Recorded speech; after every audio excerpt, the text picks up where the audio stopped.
Herbert Hoover assumed the nation's highest office at the peak of American prosperity. I have no fears for the future of our country. It is bright with hope. But the future brought unmitigated hard times. As the economy hit rock bottom, a time came when Americans would march on Washington, demanding help from the government. When the president would need the U.S. Army to defend the nation's capital. And when law-abiding citizens would hide outlaws from a government in which they had lost faith.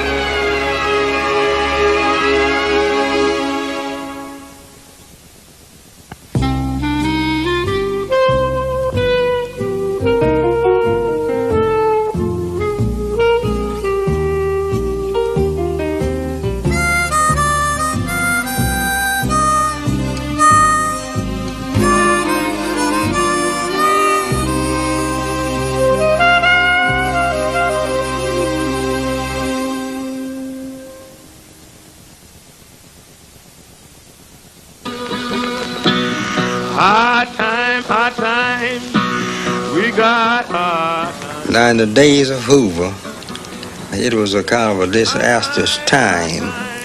Now what happened, we didn't make very much crop. And what crop we made, the bottom fell out to where it just wasn't worth nothing.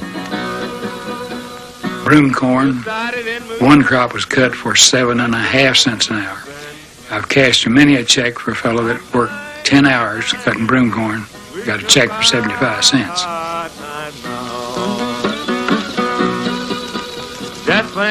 People lost their farms. I mean, good, rich farms. They lost them. My uncle was a banker, and he foreclosed on a lot of good farms. But he had to do it because the banking commissioner told him to do it, or close the bank.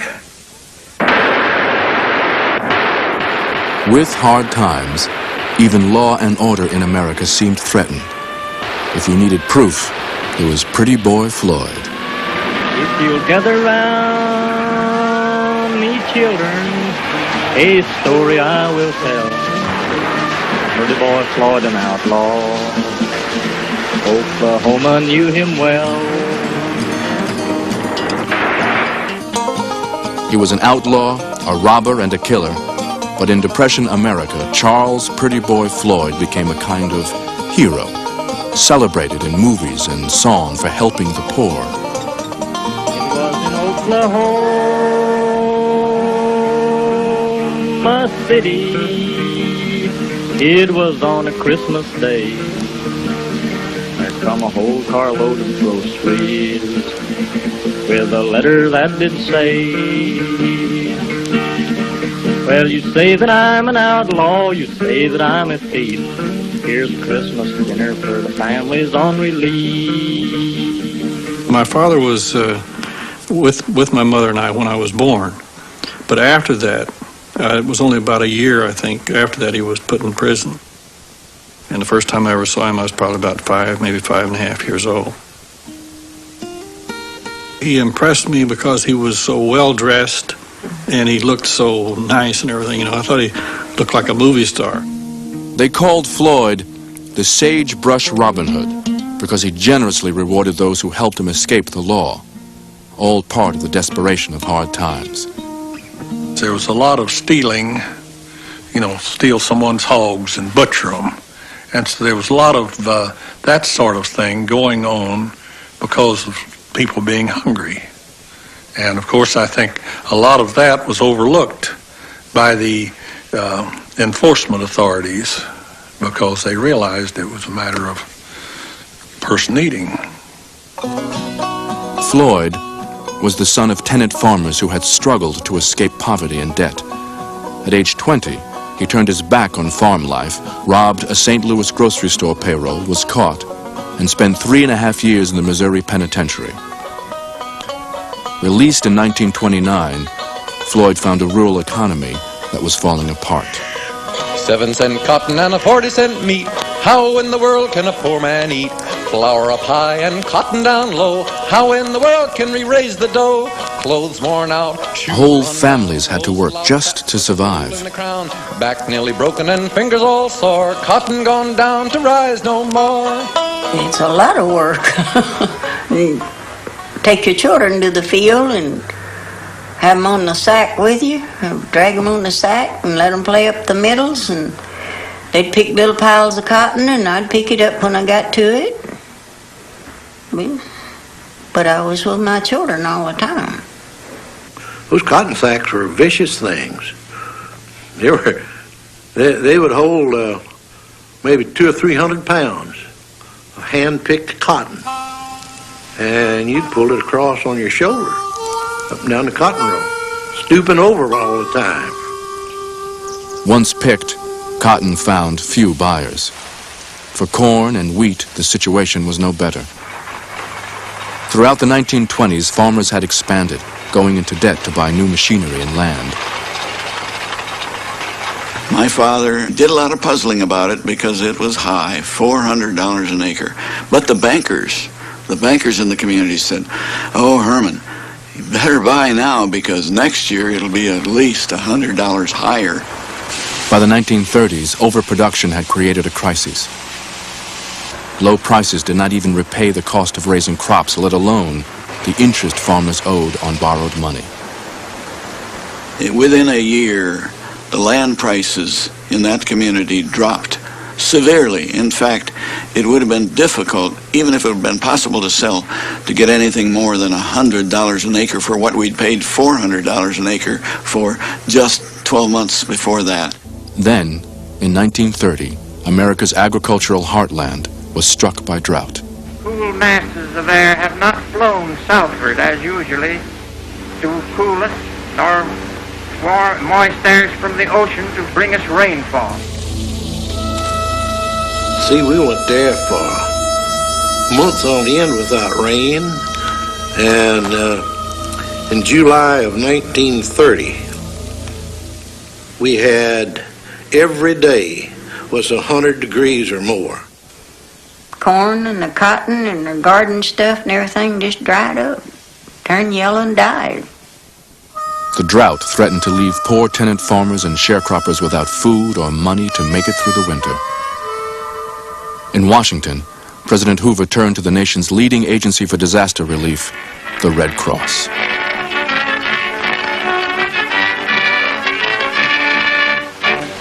Mr. President, it is a great honor and pleasure for me to ask you to enroll... Mr. Hoover was sort of the spiritual godfather of the American Red Cross, still is. And he believed that people ought to help each other. Those that had it should spread it around and shouldn't charge for it. My grandmother and grandfather were Quakers, and it just was a normal thing to do good deeds, but you shouldn't call attention to it. People would turn to the Red Cross for all kinds of help. And the senators or politicians, Washington, worked through the Red Cross. And they became an agency almost of a political nature. In the drought area, the Red Cross began by distributing garden seeds so that people could grow food for the coming winter.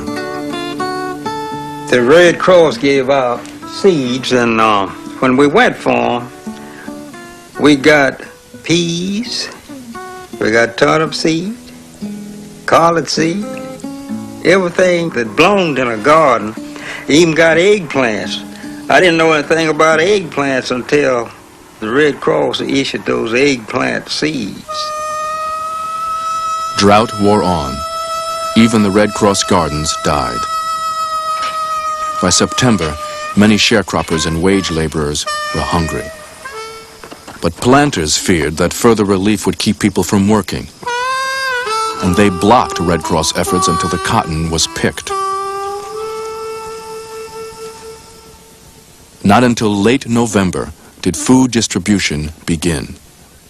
The Red Cross went into the furniture stores here and told them, said, you sell these people the groceries you've got in here, and we'll pay you for them.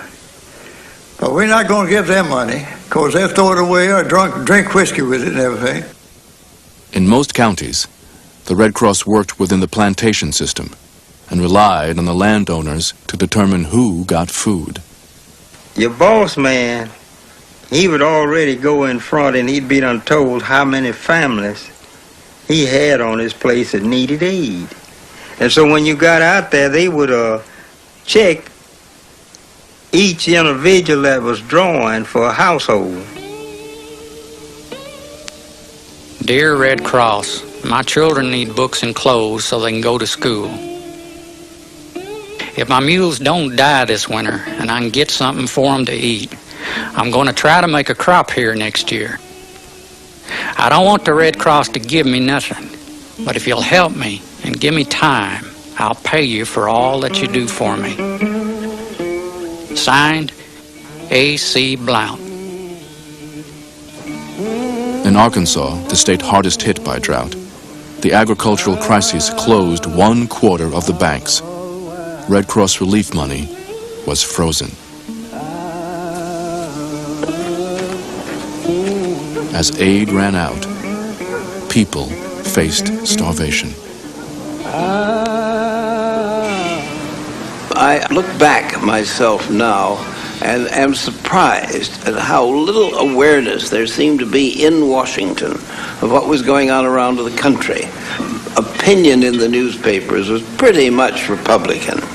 And it was in the interest of the Republican owners of the newspapers to play down bad news about the state of the economy and play up good news, because bad news would suggest that there was something wrong with the Hoover administration.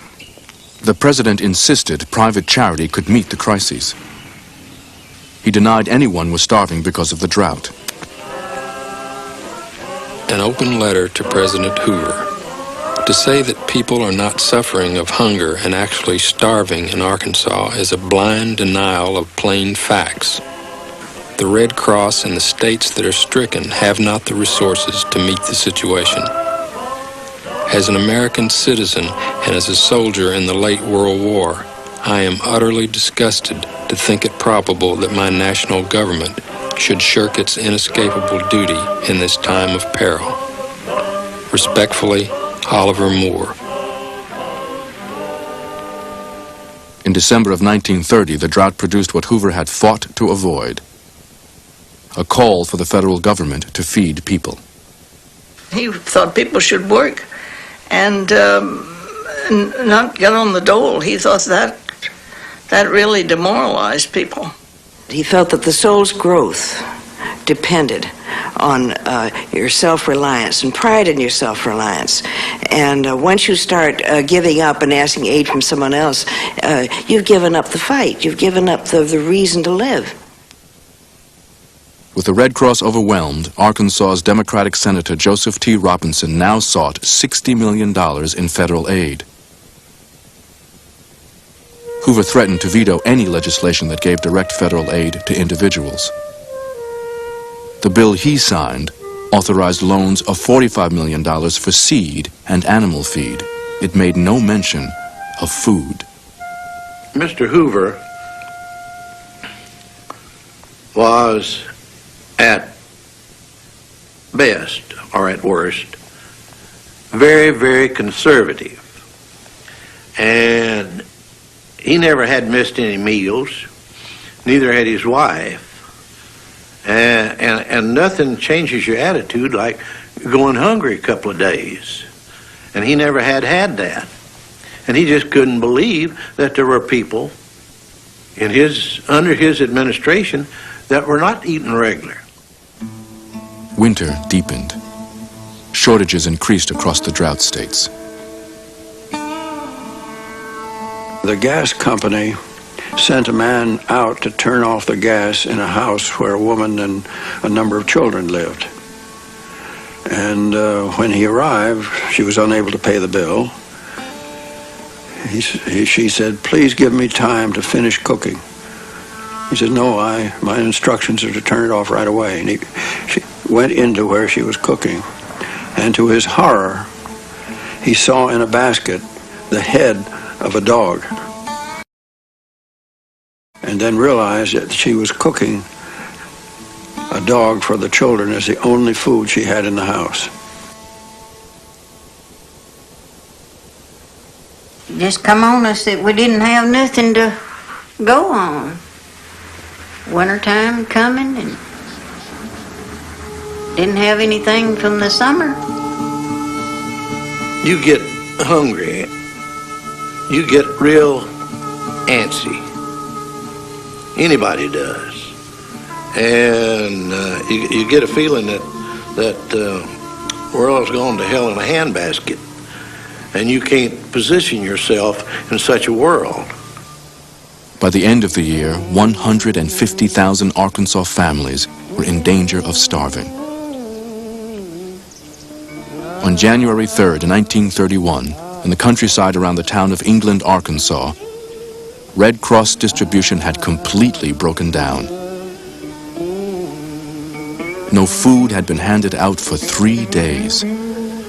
Journalist Lament Harris asked Homer Coney, one of the desperate farmers, to describe that winter day. And he says, I was here, and I was in the same condition as about everybody else. And all of a sudden, a woman comes up, and she says, Coney, the kids ain't ate for 3 days. What'll I do? And Coney said, something went right up in my head. And I says, you stay here. I'll get food for you. And we drove over to a neighbor's house where the Red Cross was supposed to operate, and there were people hanging around there waiting. And I got up in the truck and I said, listen to me, we're hungry. If you aren't yaller, come with me and we'll go to town and we'll get food. 500 farmers marched into town with Coney and confronted a prominent lawyer about their Red Cross supplies. And Coney said, I got right up on the truck. I wasn't going to hide or crawl under a car or anything. I let everybody see me. And I says, all right, we give you the half hour, but we got to have what we came for. And Lawyer Morris says he got on the telephone and he called up Little Rock, Arkansas, the capital, Red Cross. And he says, look, the farmers are in town, hundreds of them. If you don't give us authorization, they're going to take the food. All right, we authorize. So they authorized $2.50 worth of food for everybody. We took it, and we went home. Though the confrontation had been peaceful, newspapers around the country called it a riot. It was the kind of thing the newspapers couldn't ignore. And in the secret hearts of a lot of our leaders, community leaders, throughout the South, throughout the Midwest, was this feeling that we're on the edge of something and we don't want to get it started here at home. The Red Cross increased efforts in the drought area, including a new school lunch program. But the nation now knew that private charity was being overwhelmed by the combination of drought and depression. In 1931, as prices continued to fall, the entire farm economy approached collapse. Went to the bank to borrow some money. Tell you right now, didn't find it funny. The banker said he had none to loan. Get your old hat and pull out home, for all I got gone, all I got gone. There was a terrific amount of anguish and trauma on three sides. One from the bankers themselves, who could not meet the demands of their depositors. There was anguish on the part of depositors who could not get their money out, and there was anguish on the part of farmers, especially, who were beginning to lose their farm because of not being able to pay, and pretty soon it became a calamity. For there's no place upon this earth that's home, sweet home to me. Even Betty Boop lost her farm, as thousands of mortgages were called in by the banks. It seemed that all America was for sale. There was considerable bitterness. The feeling against bankers turn from, well, this is the man we ought to listen to this is a person that hasn't done us any good. Now as through this world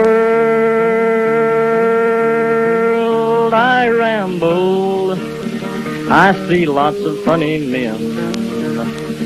Some will rob you with a 6-gun, some with a fountain pen. Well, they needed a hero about that. You know, the banks were going under and taking people's money and foreclosing on farms and everything. And I think that the people felt that my father was just one of them, kind of striking back for all of them. From 1929 to 1931, as the economic crisis deepened, bank robberies increased dramatically. There had been so many bank robberies around that it was quite often that a customer would come in and jokingly say, "This is a holdup." And so I happened to have my back to the counter at the moment, and this fellow hollered, "This is a holdup." And I said, "Oh, yeah." Turned around, and sure enough, the gun was right in my face.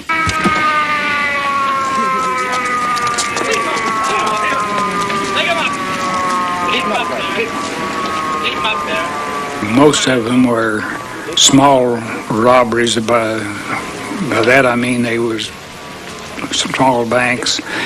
And, of course, it was kind of a disgrace to get robbed by anybody except Pretty Boy Floyd. Floyd was a wanted man in states across America's Farm Belt. But in the small towns where he robbed banks, farmers talked of Floyd tearing up mortgages and giving money to the poor. Charles Pretty Boy Floyd was becoming a legend. There's a many a starving farmers, the same old story told, how this outlaw paid their mortgage and saved their little home. Charlie came to our house. Now, this is my first remembrance of him. He came to our house, and Mother was telling him about a family that lived out the edge of town. Mother said, well, this family out there really needs some help. You know, their kids don't even have shoes to go to school. And he said, well, let's get some groceries, or Mother said that. They agreed together they were going to get groceries, so Mother said, well, Ruth knows the way. I crawled in there and showed Charlie how to go out to their farmhouse. So Charlie gets out of the car and puts the basket of groceries on the porch. And then he gave me a bill and put it in my hand, and he said, Dink. I was tiny then, he called me Dinky. But he said, Dink, give this man this bill and tell him to buy his children some shoes. Pretty Boy Floyd, an outlaw, Oklahoma knew him well. Floyd was, frankly, a little smarter than most of the average bank robbers, to where he would move out of the one area and he would hit maybe 100 miles away. In 1931, Pretty Boy Floyd embarked on a robbing spree that took him from Oklahoma, through Missouri, east to Ohio, and then home to Oklahoma, where Floyd knew that for a few dollars, a poor farm family would gladly hide him out. In 5 months, Floyd stole more than $12,000. We used to hear about Pretty Boy Floyd. There were some other outlaws. I can't think of their names now. Most of we had to talk about. We talk about that kind of stuff, you know, get a lot of fun out of it. They'd follow his escapades in the paper, you know, and it was kind of like they were pulling for him to stay at large instead of being killed.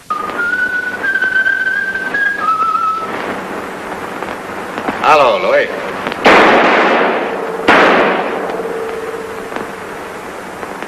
Depression America was fascinated by the underworld.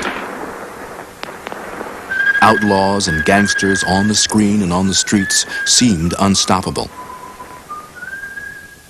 In Oklahoma, which led the nation in bank robberies in 1932, officials appealed to the citizens to turn in Pretty Boy Floyd, who was accused of 6 killings and 10 robberies. He really didn't spend all that money that he robbed. To him, I think it began to be a game in the beginning, and then it got more serious, you know. In early 1932, Oklahoma bankers intensified efforts to capture Floyd. They hired Irv Kelly, a retired sheriff, to lead the manhunt. Floyd's wife had moved down to live with her parents, and the telephone operator let my father know that Floyd had been calling his wife, and Floyd had told her he was coming, and that was the way that they were able to set up the trap. It was in nighttime, and Irv Kelly and some more people were staked out. And in those days, you had gates to keep the stock in, and somebody had to stop and open the gate to go into where we live. We live back in the field. Along about 2 o'clock in the morning, it got quite cold, and the fellows at this one end of the road that they thought Floyd would come in decided to go into Bigsby, which was 2 miles, and get some coffee. While all of this was transpiring, Floyd came in through this place where these officers had left. And so my father got out to open the gate, and Irv Kelly stepped out from behind the chicken house. My dad could not be positive that it was Floyd because those officers would have given him a signal if Floyd came through, and they were to come up and block, the thing off. So when they came up to open the gate and my dad stepped out, then the gun battle started and my dad was killed.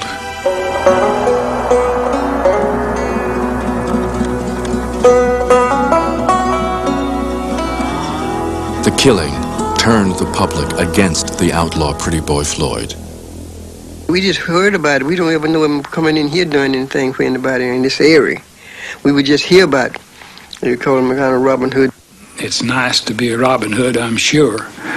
But if you come and take my bread when I need it to eat and go give it to somebody else, you're not a Robin Hood to me.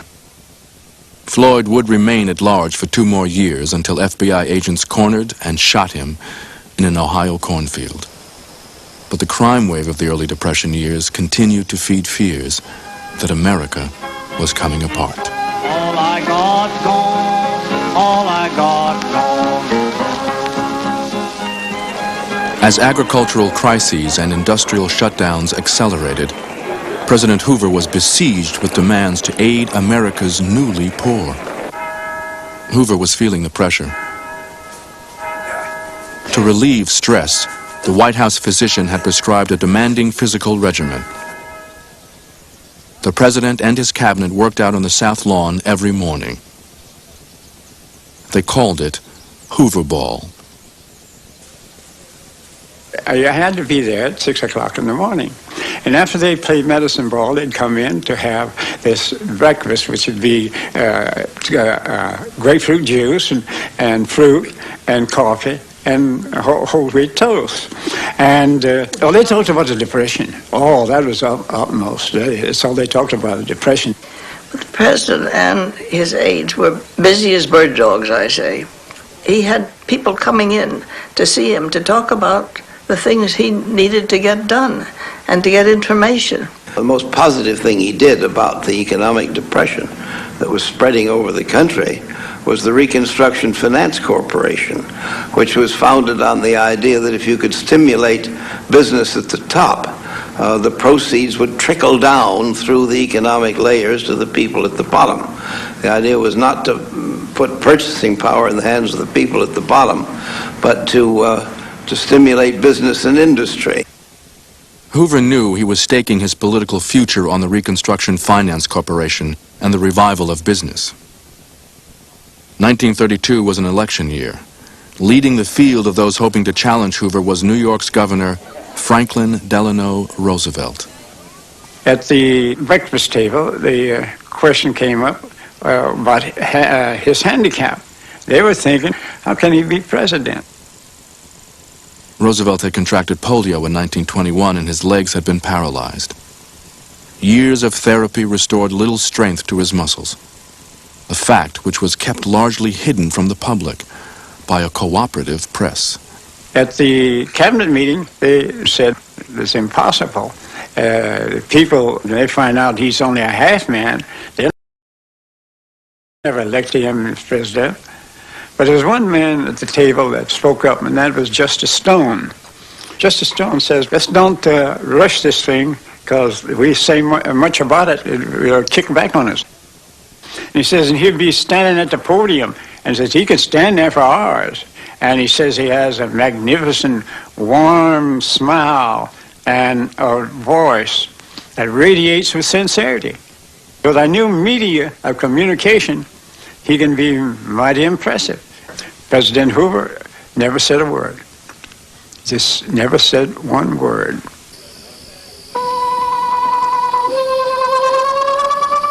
In the spring of 1932, an army of the poor and unemployed posed a new threat to Hoover's presidency.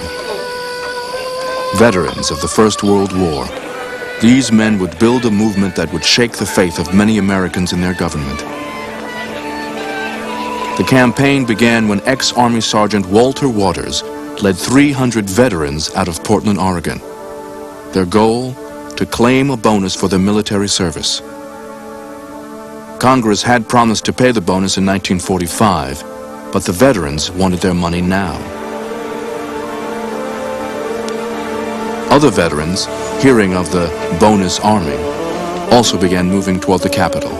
If there was a bonus army going to Washington, D.C., my dad wouldn't miss it for the world. He was very anti the Hoover administration and the trickle-down economy of that particular era. We would drive to the outskirts of town, and then we would march through the town with our signs and so forth. And my brother and I and several other children, we held a large American flag in our hands, open, spread out like a spread, and the townspeople threw nickels and dimes into the flag, and that was the funding for food and gasoline. Well, my uncle Sam was the first in our family to ever go east to the nation's capital, because he felt compelled to see that the bonus was paid off. We went down there with carloads of trucks come from all over the country. Guys with no shoes on, ragged down clothes.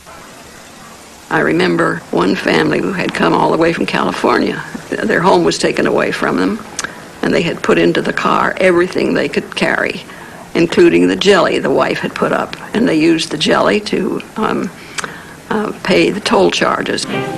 Once in khaki suits, gee, we looked swell, full of that Yankee Doodle Dum.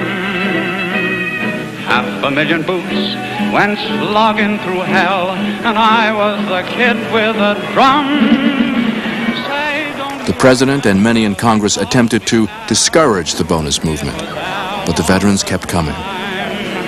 Say, don't you remember, I'm your pal, buddy, can you spare a dime? Unlike other protesters who marched on Washington and went home, the veterans planned to stay until a new bonus bill became law. A few blocks from the Capitol, along Pennsylvania Avenue, the veterans took over a group of abandoned buildings. And they set up housekeeping in the floors without any walls. And of course that made a somewhat unsightly appearance. As the veterans outgrew the camps near the Capitol, the Washington police sent them outside the city to the mud flats along the Anacostia River. In case of riot, the police knew they could close the bridge to Anacostia and keep the veterans out of downtown Washington. With more veterans arriving every day, Secretary of War Patrick Hurley and Army Chief of Staff General Douglas MacArthur ordered tanks to move closer to the city. At the White House, the Secret Service requested that troops be prepared to defend the president at a moment's notice. The president had suggested that why not send army kitchens over and feed them.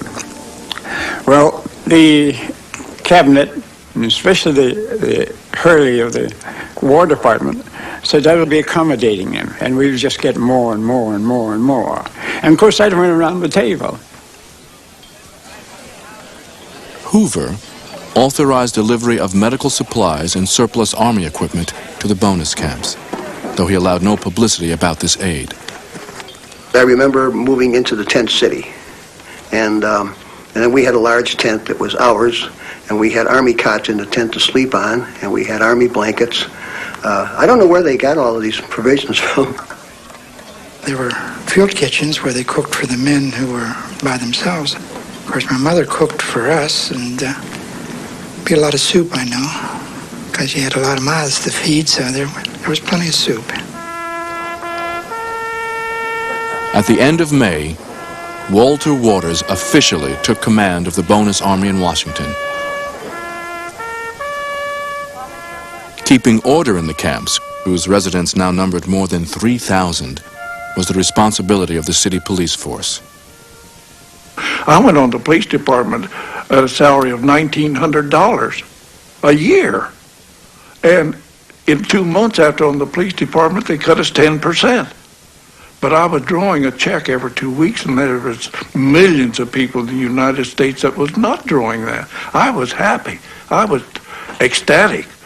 I could pay for my clothes. I could buy my motorcycle shoes that I had to buy. Other people couldn't do this. But these people that made these marches, it was terrific. In early June, communist organizers around the country announced that the bonus march had been their idea. Although there were never more than 200 communists in the bonus army, their presence in Washington worried many in the government. The veterans are badly advised and badly led in marching upon Washington to collect a debt which is not due at this time and which the Congress does not propose to be coerced by any groups, veteran or any other, into voting a bonus bill in the present session of Congress. The bonus would cost more than the government would take in that year. Committed to a balanced budget, Hoover asked the Senate to save the country from what he called the road to ruin. In your hands at this moment is the answer to the question whether democracy has the capacity to act speedily enough to save itself in emergency. We're asking for the payment of a just and honest debt. It will be a godsend to this nation because the nation needs the additional purchasing power which this bill will afford. The bonus bill faced stiff opposition. Some feared it would divert money from more urgent depression measures. But the veterans lobbied hard. On June 15th, they moved one step closer to victory when the House of Representatives passed the bonus bill. Let's have a 3 cheers for the bonus that we're going to get.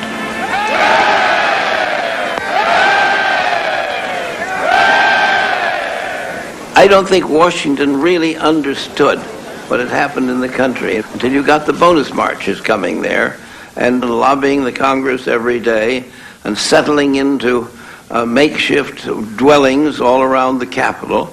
That was what brought the Depression home to government. Now the veterans turned out to push the bonus through the Senate. But just 2 days after the victory in the House, the Senate voted to kill the bill. The news stunned the crowd. I remember walking down that long flight of steps from the Senate building and seeing thousands of people milling about.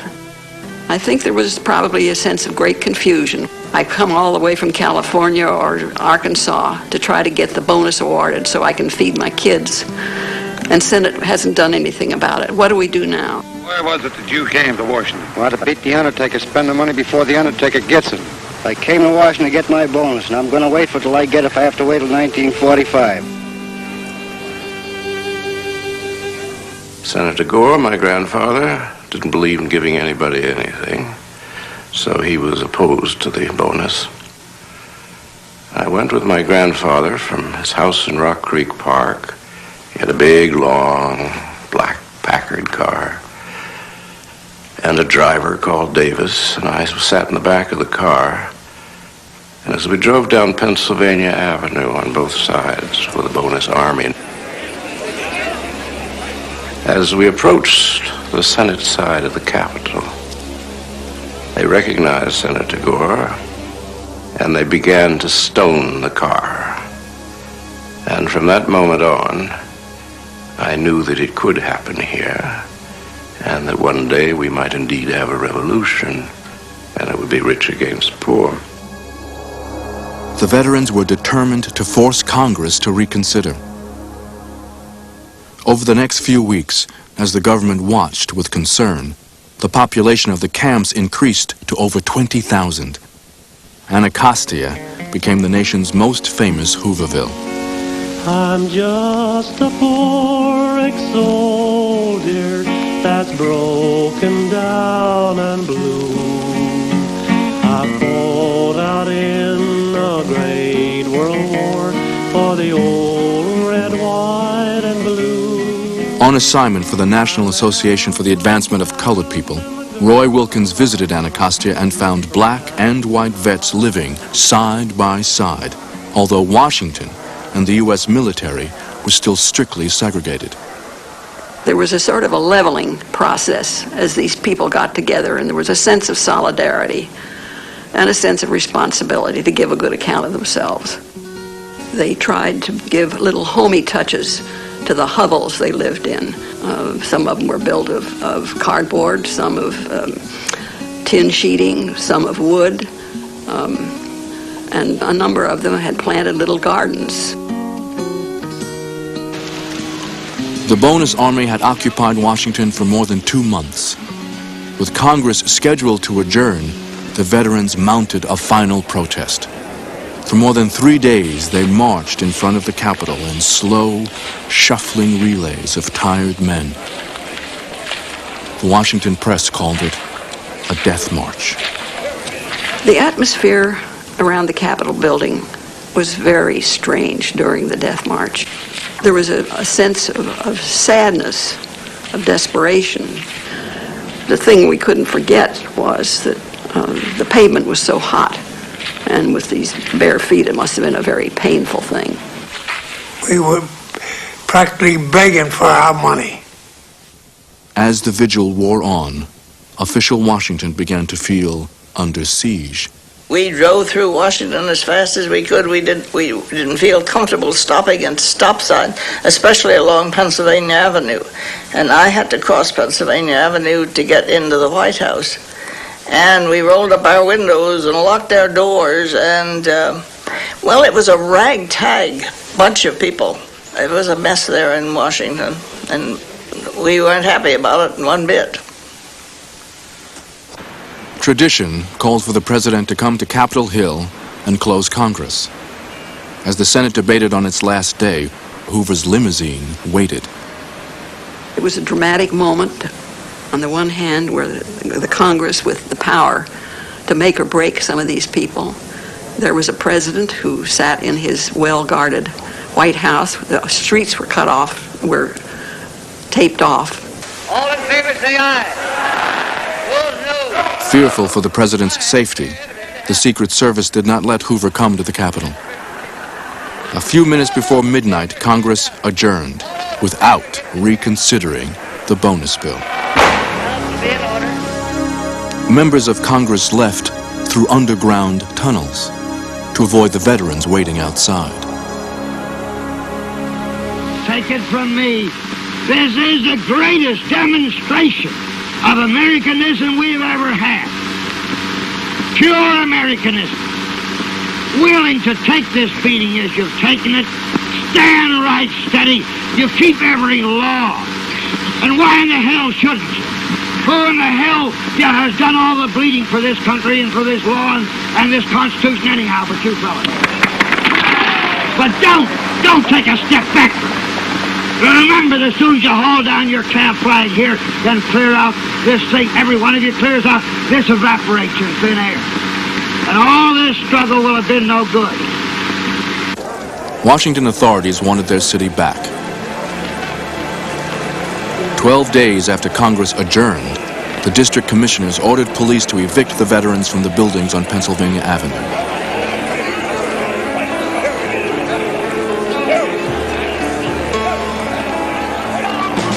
1,000 angry veterans poured across the bridge from the main camp at Anacostia into downtown. We had no training, special training to handle riots. Veterans refused to move. They got bricks and started throwing at the policemen. Several policemen were hurt, and some of the policemen picked up bricks and threw them back at the veterans. Then the police opened fire. One veteran was killed. Another lay dying. City commissioners now requested that the president call out the military. By 4 o'clock, Army troops were in position behind the White House. I had a press card, and I used it to get through the police line, and I saw advancing towards us some cavalry, some marching troops, a couple of not too formidable whippet tanks, and I suddenly realized that the commander was the Chief of Staff of the United States at the time, General MacArthur, and that assisting him were two majors, Major George Patton, and the other was Major Dwight D. Eisenhower. The cavalry men pulled their sabers out of their scabbards. The troops fixed bayonets. I heard a bugle sound, and they all drew their sabers, and then another bugle sound, and they started, the whole line started forward at a walk. MacArthur's orders from Hoover were to surround the area on Pennsylvania Avenue and clear it without delay. In violation of those orders, MacArthur began to clear the entire city of the bonus army. Here were young fellows, of course a lot younger than most of the veterans, were charged with going out and actually using force against people that had fought for the United States in World War I. The men who had been under fire in Europe, and this was nothing new to them, kept the proper distance, and when a canister of tear gas would be thrown, part of the time they'd throw it back. It was a feeling of frustration. You wanted to help both of them. You know you couldn't do anything. It was something that I'll never forget.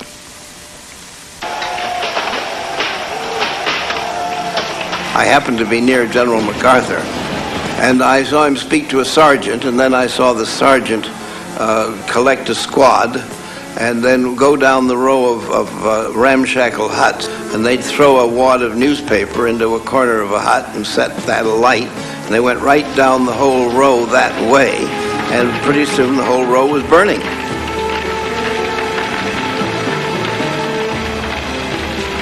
While MacArthur's troops mopped up downtown, 3 of his tanks held the bridge leading to Anacostia.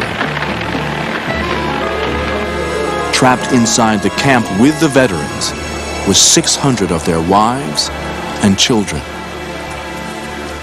My father was away in the tent, came back and told my mother that they were going to march on the Capitol. They was going to march in force. And, of course, my mother was a little upset about it.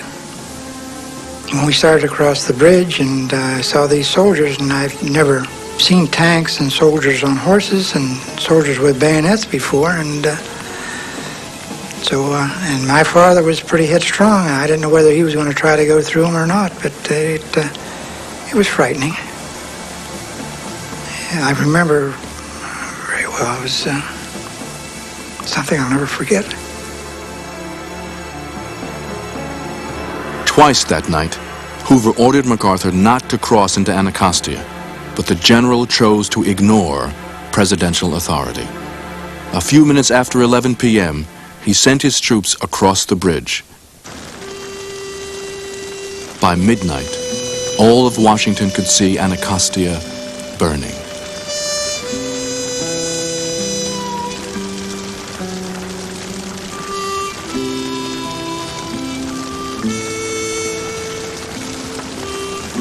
What had gone on reinforced my feeling that it was too bad that the richest country in the world couldn't do a better job of caring for its own people. I just thought America didn't give a very good account of itself that night.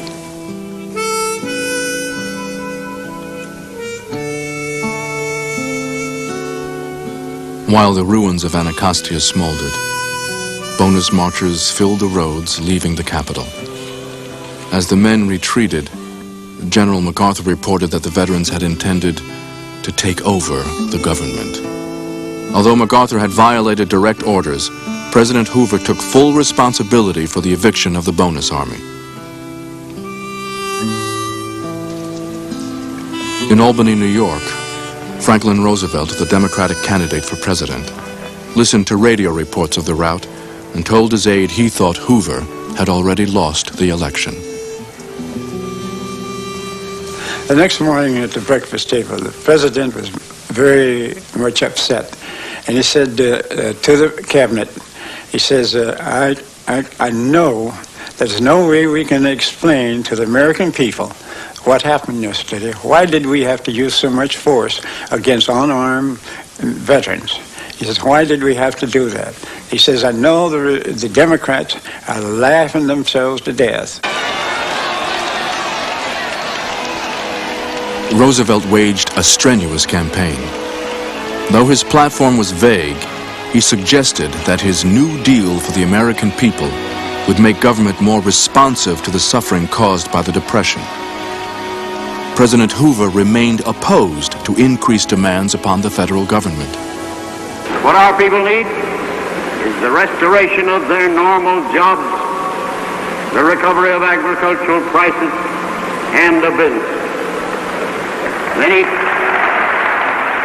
A lot of people were out of work, and they weren't happy at all with the president. They blamed it all on him. And they took us after the speech was over and rushed us back to the train. It was ugly. It was ugly. They were screaming and they were shaking their fists at us, and we were frightened. I know the Secret Service men were frightened too for the president. It was a very anxious time. As Hoover's campaign arrived in Iowa, more than 6,000 farms were in foreclosure. With Americans preparing to go to the polls, the head of the Farmers Union predicted, unless the president-elected gives farmers relief, he will be the last president of the United States. These forces that I saw developing, coming from the heart of America, the unemployed farmers who used to have real farms and were in danger of losing them, and the bonus marchers, all were rising up and making their feelings and demands felt, and it really did usher in a new state of affairs.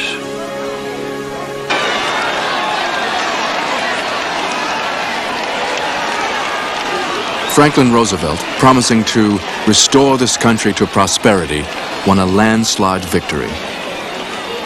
In private that night, as his son James helped remove his braces, FDR confessed he was afraid.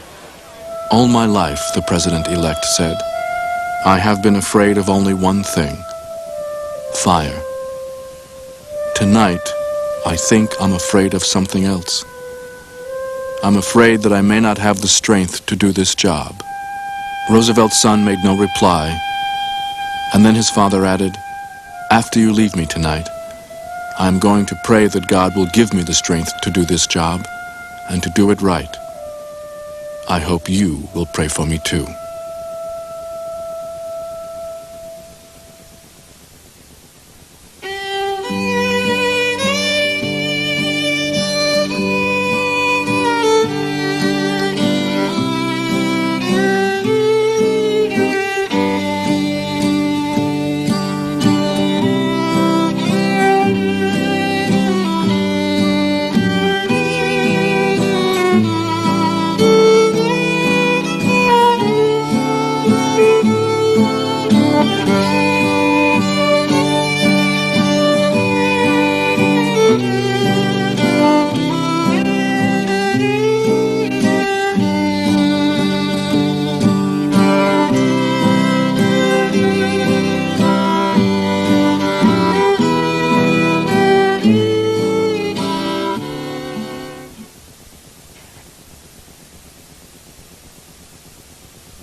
Major funding for the Great Depression was provided by the Corporation for Public Broadcasting and by the annual financial support of viewers like you.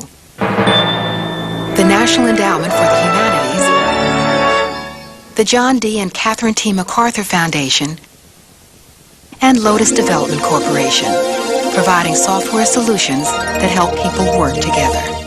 The Great Depression was also supported by the generous donations of individuals and foundations. A complete list of funders is available from PBS. This is PBS.